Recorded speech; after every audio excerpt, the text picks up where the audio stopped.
to hard reset Insta360 X5.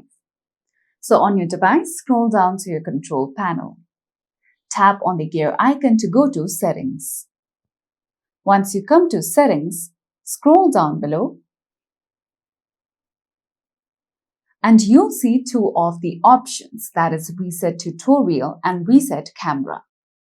Now, if you select on Reset Camera, you will see that this setting will only reset the camera settings that you have set till date and it won't delete any files. If you tap on Confirm, you will be able to reset camera settings.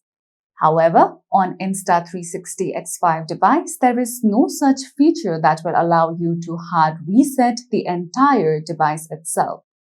So this feature is not available on the device by default.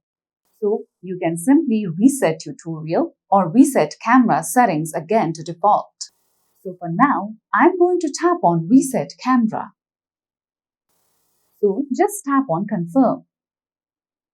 So then first, choose a language according to your choice, then tap on Next.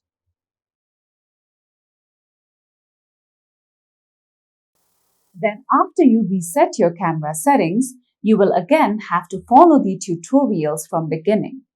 After that, you will be able to use your Insta360 X5's camera again.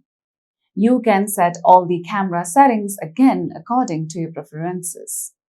So that's all for today's video, and at last, don't forget to subscribe to our YouTube channel.